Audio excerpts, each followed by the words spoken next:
Thank you, Bell Choir, for that beautiful Lenten piece.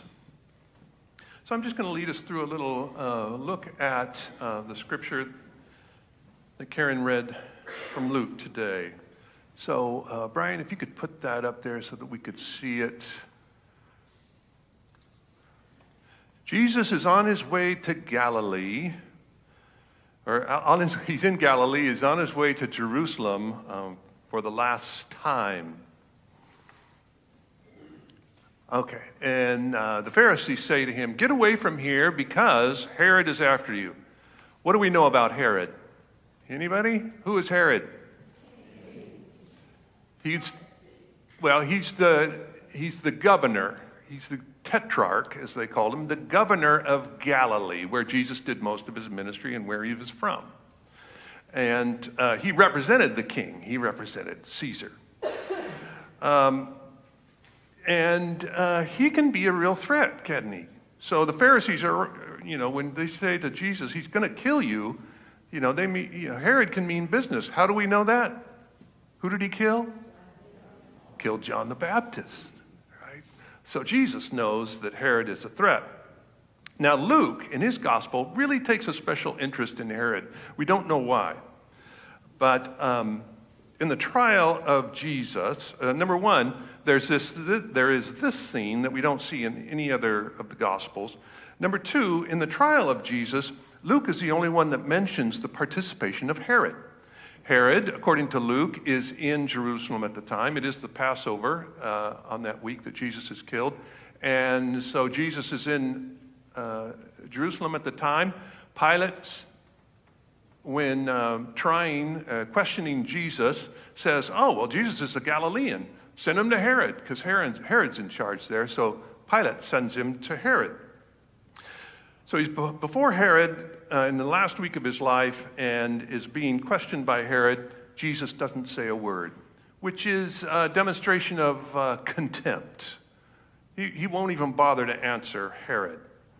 Contempt, probably because of John the Baptist, the killing of his cousin, John the Baptist, but also contempt because Herod was known for his Galilean palaces and about just the riches he lived in and the riches of the elite around him that they had compared to the peasants who Jesus was mostly working with. And during that last week of Jesus' life, Herod mainly wanted Jesus to come and talk to him because he wanted to see Jesus work a miracle. He had this strange interest. Maybe Jesus will show me a sign. So he considered him kind of a miracle worker. But Jesus doesn't say anything. Herod sends him back to Pilate without having found him guilty of anything. He sends him back to Pilate. Luke says, in an elegant robe. He put him in an elegant robe, probably in response to Luke chapter 7, where Jesus contrasts the prophets of God with those who put on fine clothing and live in royal palaces, referring to the Herodian palaces in Galilee. So as a way of mocking Jesus, Herod puts an elegant robe on him and sends him back to Pilate. So here we have, go ahead and put that back up there, Brian. "Get away from here, for Herod wants to kill you." Then go on to the next one, please. He said to them, "Go and tell that fox for me that I am casting out demons and performing cures today and tomorrow, and on the third day I finish my work." Well, first of all, why would Herod want to kill Jesus for this? I mean, Jesus is performing miracles. He's casting out demons. He's healing people. Why would Herod want to kill him for that? Stirring up the crowd. Okay. He's a threat to Herod. Why? There might be an insurrection if he stirs up the crowd. Yeah, very observant, yes. Some commentators even suggest that casting out demons is a coded way to talk about driving the Romans out of Galilee. I don't know, about that. Maybe. Remember when Jesus cast the demon out of the guy by the lake the Sea of Galilee, and the name of the demon was Legion, which is Roman army of 1,000, I think. So there may be something to do with that. Maybe Jesus was out there stirring up the crowd, trying to, and maybe getting folks excited about driving the Romans out of Galilee. But even if Jesus wasn't a zealot was someone whose intent, violently or non-violently, was to get the Romans out. Even if he was not technically a zealot, he was certainly empowering the peasants and commenting on economic injustices. In other words, he was stirring up the crowd. And this would be enough to get Herod's attention. Jesus goes on to say, put on the next slide there, Brian. Today and tomorrow I must be on my way because it is impossible for a prophet to be killed outside of Jerusalem. So Jesus understands himself to be a prophet in the Old Testament tradition. What do prophets do?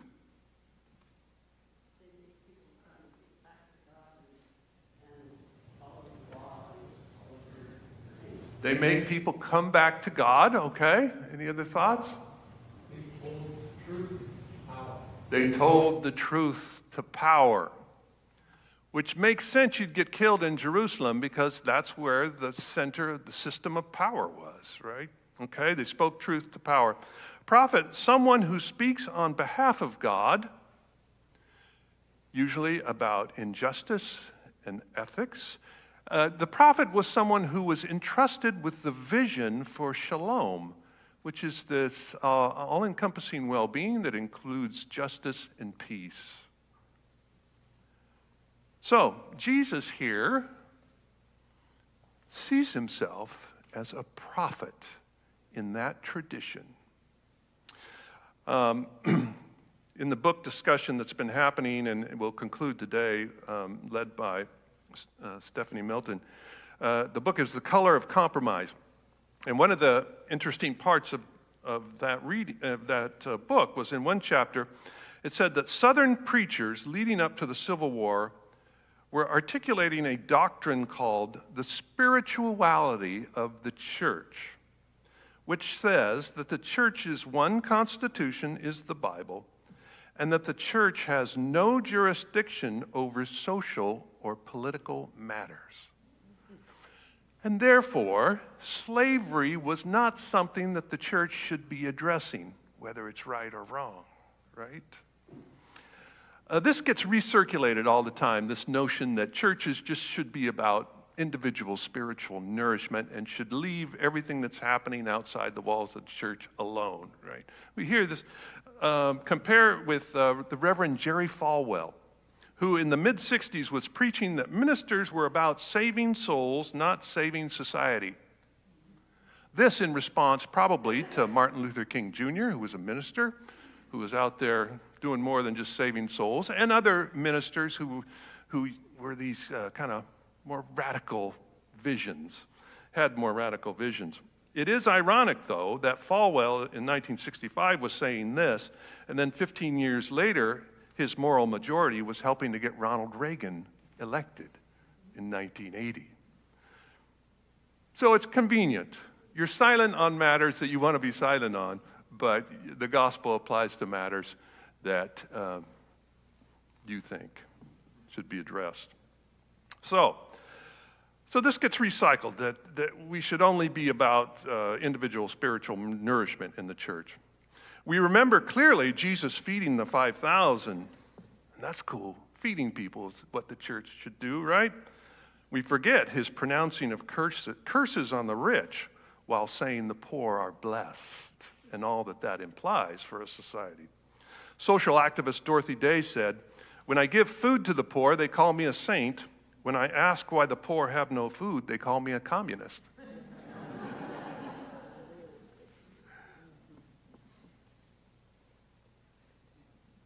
So Jesus here is clearly owning his prophetic, his social mission. He was not just about healing individual people. But speaking about injustice in the Galilean countryside is different from taking his mission to release the captives and bring news to the poor. Maybe remember from Luke 4 when he announces what his mission is. It's different doing that in Galilee than taking that message into the center of the system that is causing harm.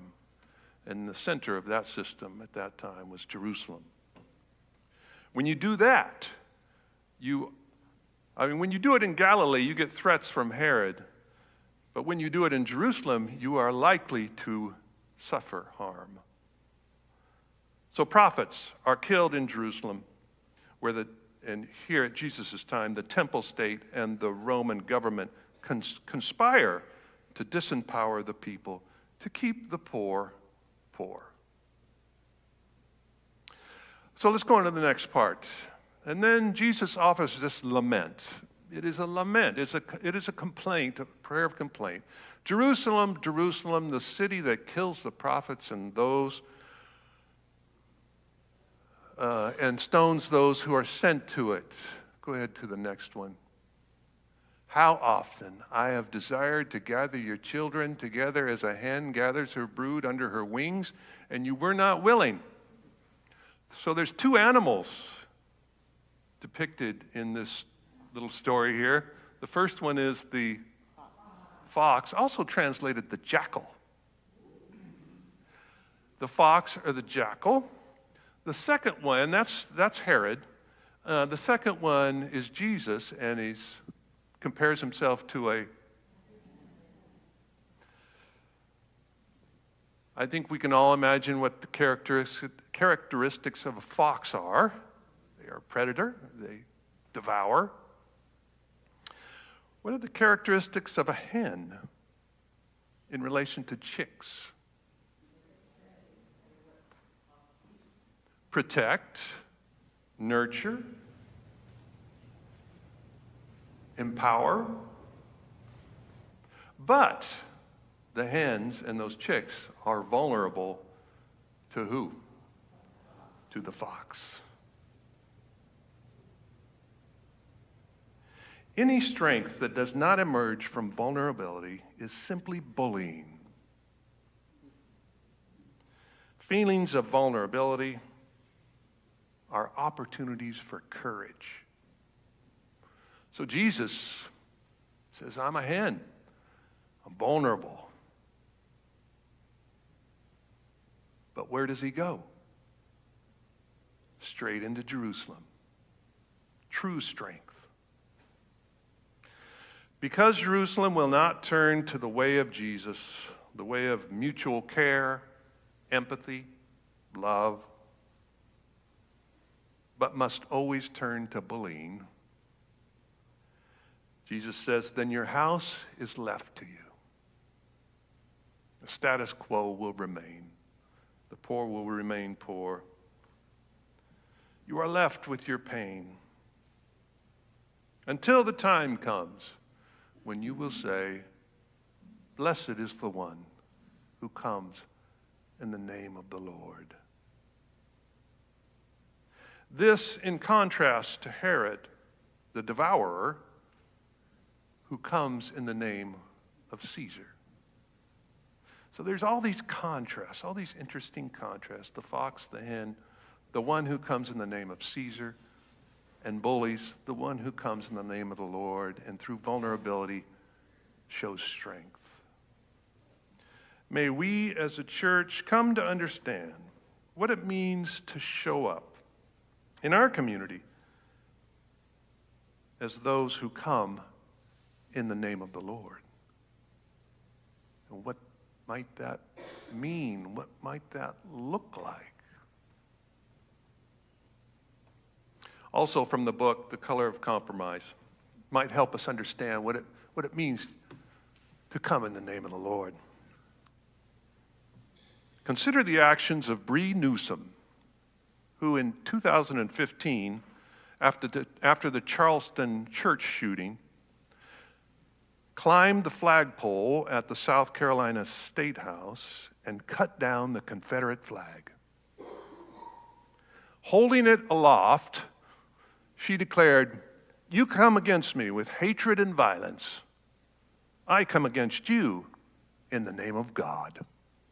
This flag comes down today.